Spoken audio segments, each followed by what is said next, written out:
What's up guys, how's it going and welcome back to another fish keeping video. So today I'm going to be talking to you about the top 10 tips on keeping a great aquarium, and also it's going to be featuring a special guest. So let's get on with the video.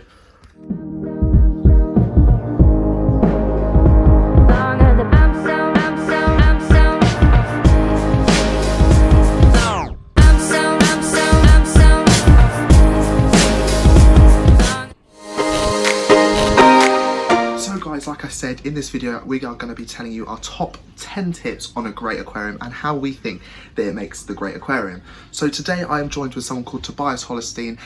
He's another YouTuber. I'll put his link in the description below. You should definitely go check him out. So guys, without further ado, let me pass you over to Tobias to tell you the first 5 top tips that he has for you guys at home.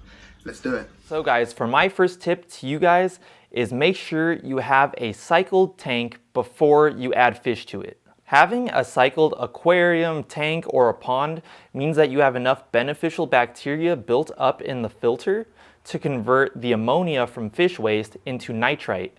And then the beneficial bacteria converts that nitrite into nitrate, and then eventually you remove that nitrate from your tank when you do a water change. Nitrate is much less harmless to fish than ammonia and nitrite. And if you guys want to learn more about the aquarium cycle, or the nitrogen cycle is what it's actually called, I would strongly encourage you to look that up after you watch this video because that is an entire video in itself. So the next thing I want to talk to you guys about is temperature acclimating new fish to your aquarium. And the way that you do that is just you let the bag with your new fish float on top of the water in the aquarium for about 15 minutes. So that the water temperature of the water inside the bag can become the same as the temperature of the water of the aquarium. The reason that you do this is that so you don't shock your fish from transferring them from one temperature to a different temperature like super quick. That could stress out your fish and it could kill them. And then when you do add those fish to the tank, this is what I usually like to do.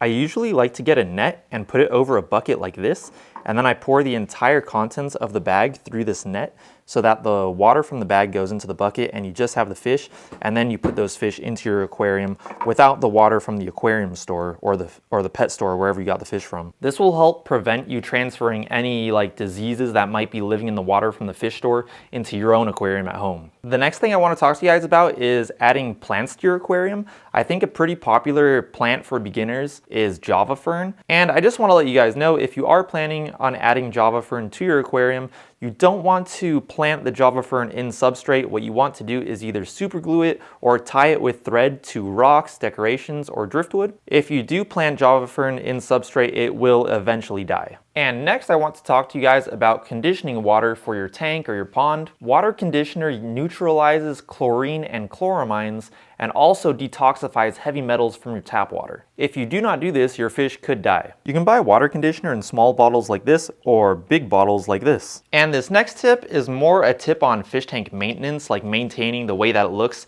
and that is going to be cleaning algae off the glass of your aquarium. This used to be something that used to be a really tedious task for me, especially because I have these aquariums right next to a huge window. And then what I did eventually is I bought one of these magnet aquarium scrubber things, and pretty much the way it works is you put one side inside your fish tank, the other side outside your fish tank, and then you're able to scrub the algae off the glass. And it makes it way quicker and it makes it super easy. So I would definitely recommend getting something like this if you want to make cleaning algae in your aquarium easier. I'll link most of the products that I use. I will link them down in the description of this video in case you want to check those out. So guys, tip number 6 is do water changes. Now water changes are done on the aquarium to clean up all the grime and horrible stuff at the bottom of your fish tank. And you use normally what's called a siphon, something that looks similar to this here. You put this in the water, sucks all the water out and all the dirt and all the grime. So you should probably be doing a water change, depending on your tank and what you house in your tank, averagely do a water change at least once every 2 weeks. That ensures you clear out all the grime and everything at the bottom of the fish tank and keep them looking shiny and clean, so they look perfect and pristine for your aquarium at home. So once every 2 weeks is a great amount to do a water change on your new aquarium. So guys, tip number 7 is lighting. Now, when you first get your aquarium, you guys at home, especially me when I was new to the hobby, wanted to keep the lights on every single day, 24 hours a day. Wake up and they're on, go to sleep and they're on. It's nice and dark in the room. You've got your fish tank, looks lovely, but when you first start the hobby, and however far you are into the hobby, it's best to keep the light on for a maximum of about 6 to 7 hours per day, because the fish in your tank have to realise what's the difference between day and night, and they need to know the cycle of when the sun goes down, the sun comes up. So to them, having your light on for 6 hours a day replicates the sun being out in the wild. If they're in the nature or in the wild, it would sort of replicate the sun being out for a certain amount of day, because let's face it, if the sun was out for all day, we would get fed up of it. So yeah, like I said, keep the light on for about 6 to 7 hours a day, depending on your schedule at home and whatever you have doing at home. It doesn't hurt if you turn it on when you get up in the morning, and maybe if you come back from work at a certain time, that's absolutely fine, but just ensure you give your fish enough time to have a rest period at night and turn the lights completely off. So guys, tip number 8 is tank size. When you're first going out to buy your first ever aquarium, just keep in mind what size tank you can afford, and also what fish you do want in that tank, because I feel like when you're new to the hobby, new people who in fish tanks will go out and buy an average size tank but want huge fish, and that's just not great for the fish. So what you want to do is you want to go out and buy the affordable tank for you, but think about the fish you want in it before you buy the tank, because you don't want to get a medium-sized tank or whatever you can afford and then want really big fish for it. So always think before you buy the tank, what fish do you want? What fish do you want to house in the tank? So yeah, when it comes to tank size, always remember what fish you want to house first before you buy the tank, so you have the right and appropriate space for the fish that you want to get, because it's also about if they're comfortable in their environment. So a little bit more about tank size. Tank size can vary. It can vary between loads of different sizes. I have 20 litres, 240 litres, 125 litres, a massive array of tanks. It's definitely important, and for you guys to know, that the bigger the tank, the easier it is to care for. It sounds weird and it doesn't sound right, but yeah, the bigger the tank, the easier it is to care for. So keep that in mind when you are choosing your tank. Go into the fish store, think about if you have that little bit more money or you're not too sure what size to get, think a bit bigger than what you can get, so then it's easier for you guys to care for if you're first time aquarium keepers. Alright guys, so tip number 9, that is filters. So there are many different kinds. Canisters hang on the back, internal filters that you can stick inside your tank, but depending on what size tank you guys have at home does depend on what filter you will need. Now I have, like I said, an array of different size tanks, and I have been using canister filters a lot, or external filters, or whatever people call them, but I use them because they have a lot more beneficial media and bacteria in them, and they can house a lot more of it. So if your tank was to, if you were to have a big tank or a medium-sized tank, but your filter, it will have a lot of beneficial media inside, and more media can be housed within the bit larger filter. So that's why it is maybe best considering getting an external filter, only if you have probably quite a large tank. I'm got a 110 litre down there and I have an external filter for it, so you don't want a little 25 litre tank with a huge filter, because that wouldn't work. So always think about whatever tank you get, what will be the appropriate filter for that tank. So guys, there are different components inside the filter. There's the carbon, there's the soft white sheets of pad, there's also sponges in there, there's all sorts of stuff inside your filter that make up and collect the beneficial bacteria. So what you've got to realise and what you've got to understand is the fact that eventually and over time these things need to be changed. All these components inside your filter have to be swapped, not all at the same time, little bits and little and often to sort of progress it slowly, but they do have to be changed to make sure that the water inside your tank is being properly filtered. So guys, for example, I change my carbon on my filters, which are the little black granules that look like this.